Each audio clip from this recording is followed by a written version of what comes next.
I have one deal story where SunTrust and BB&T, if you remember about 2 years ago, they merged and became Truist. Yep.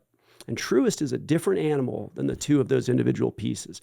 BB&T and I had a great relationship, and I had a banker that we built that storage facility I mentioned earlier, a $7.4 million loan on an asset that we eventually sold at 19.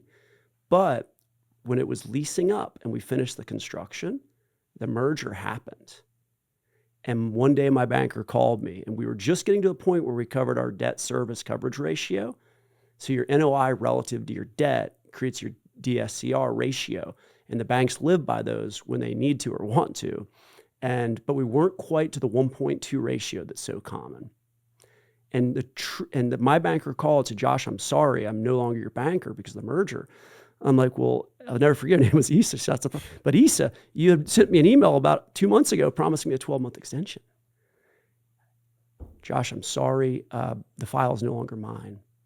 And there's some new, I jokingly call him a corporate raider. I mean, as a real estate developer, I still, like I say, I love the banking business, so I make that joke. But this gentleman called me and he said, Josh, he's pretty direct. He goes, we have too much storage. BB&T had too much storage, and you're a small loan for us. We're now Truist, and we want to do business with a different customer, candidly. And he forced me out of the bank. Whoa. And I was making payments on time. I have perfect credit. I have a great portfolio, I have great track record. And so for no reasons, you talk about risks and risks you control and can't control, for reasons that couldn't have reasonably been controlled. Like I said, I had an email from the bank saying we're going to extend the loan out. But all of a sudden I was in a tricky situation. And we had to quickly work to refinance and ultimately ended up selling it. Wow. So that was your way out, was immediately get on the phone with any other regional bank that would take the call and do the deal. I mean, now, how the hell can they do that? Don't you have something signed on a loan that size that? It's a great question, Gary. You're spot on. But when you come to the end of a construction period, your construction loan is designed to get you through that and get you a little bit of lease up. That's where that extension comes in. That's which Truist was not willing to do. And you can either do a mini perm or you go back to the bank and roll into permanent financing. And sometimes it's a different bucket of money. The construction money is a certain type of lender and bucket of money. And they expect you to refinance or go into that at that point.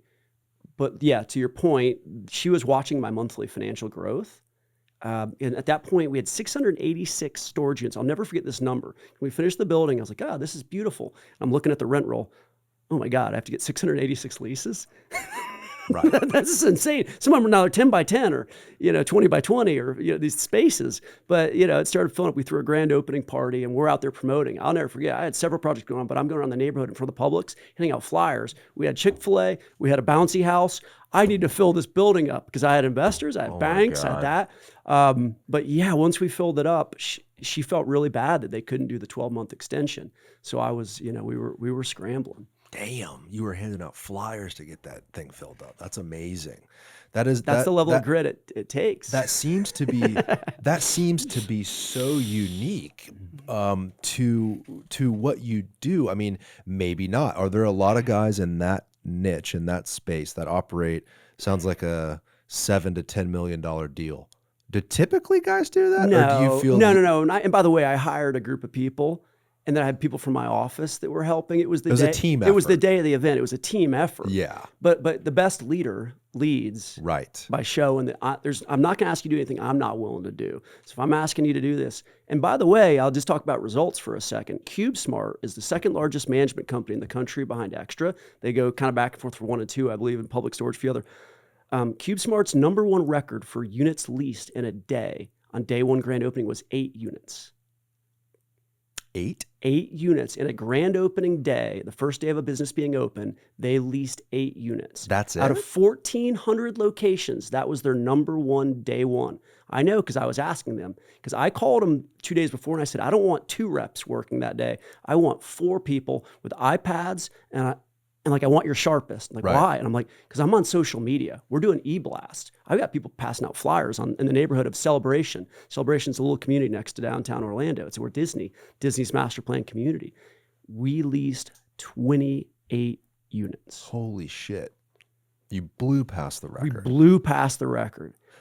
Now the tenant landlord structure there, was CubeSmart the tenant, or you were almost like a franchisee? Like how did that? Great question. We own the building. We built and owned the building. Okay. And you hire CubeSmart as a manager. Oh, interesting. I didn't And know they it take worked a like percentage of the revenue and you pay the payroll. Yeah. Oh, so it's almost like a brand you're attaching your storage facility to. Well said. The brand is important. Now, if you look at those companies, they own half of their units and half of them are third-party services. We were a third-party service. Very interesting. So you're using the brand, you're using this already established management company. They obviously know their shit. Yeah. I mean, how many storage units have they leased and owned? 1,400 is their portfolio. 1,400? Yep. So you're hiring them because they've done it before. 1,400 properties, not properties. properties. Oh, yeah, I see your point. So yeah, 1,400 units, times I mean, 700, yeah. I mean, could be 50, 60, 80, 100,000 storage units they've And leased. they're turning them over all the time. Oh, They're machines, and it's a very Wow. impressive business model. So having them there, they were the kind of boots on the ground to help you get it leased up, right? That's You're right. the landlord. They're kind of this brand.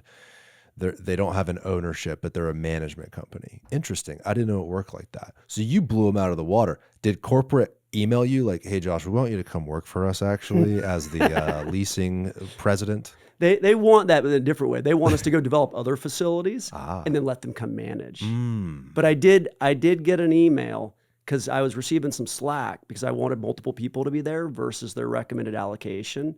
And then ultimately, I still have photos. There's some on my website or social with a line around the corner and the Dunkin' Donuts. We had the Chick-fil-A cow and like the bouncy house and coupons and barbecue and a DJ. But that's what it takes. Like I said, I had 686 units to lease up. That's what it takes. Well, and then did you have the information about your loan not being renewed at that time?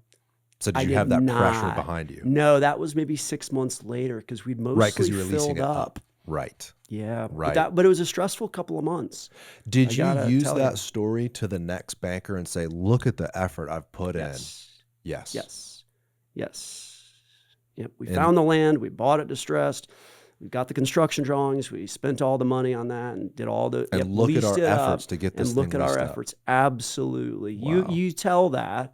And there's some great bankers with some great discretion. In this particular situation, it was a portfolio level decision way above my pay grade that went down a few levels, and our loan was gone from the bank. So we had to do what we had to do, which is typical. You refinance and sell. Amazing. And then held on to that for sounds like however long you had to, and sold it for an incredible profit. Yeah, it was a amazing. nice exit, and you have partners and banks and different things in Of there. course. So Yeah. people hear the numbers and like, oh my god, well, you raised money. There's Sounds like everyone did well. it was a group. Yeah, there's actually a group from South Tampa that was a capital partner. Good guys that we got it done with. If you enjoyed this clip, click here for the full episode and make sure to subscribe. Thank you guys for watching.